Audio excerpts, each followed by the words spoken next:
Vicepresidente Tomasi, cosa porterà l'ANCI Veneto all'Assemblea nazionale in luce anche dei recenti accordi, per esempio quello col mondo produttivo di Vicenza?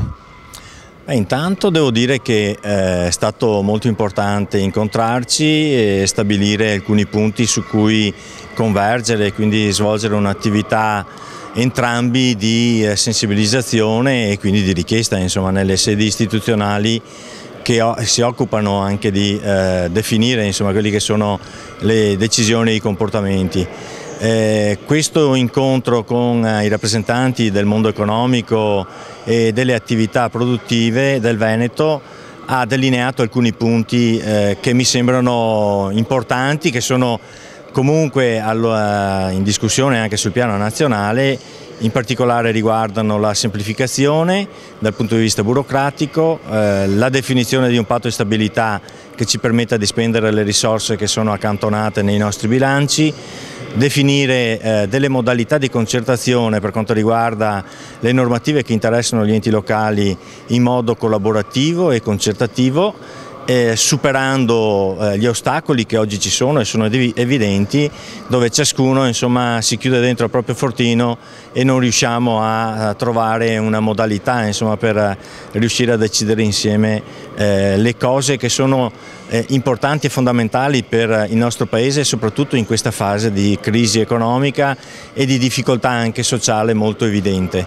Gli enti locali intendono proporre una piattaforma a partire appunto dagli accordi, dalle forme di condivisione che sono state strutturate sul territorio, a partire appunto anche dalla nostra tavola che è stata posta, insomma, all'attenzione delle attività economiche con degli oggetti concreti. Vogliamo fare un ruolo di proposta molto concreto, quindi liberare le risorse che sono disponibili nel Paese. La semplificazione che è stata adottata è non morire di fame con le dispense piene.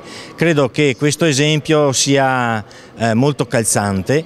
Le condizioni in particolare del Veneto è che ci sono diversi milioni di euro accantonati non spendibili in comuni che hanno bilanci dal punto di vista economico-finanziario molto solidi, con poco indebitamento in genere, con risorse proprie e anche una forma di indebitamento che molto raramente ricorre a mutui e quindi indebitamento che incide sull'andamento dei bilanci per i prossimi 20 o 30 anni.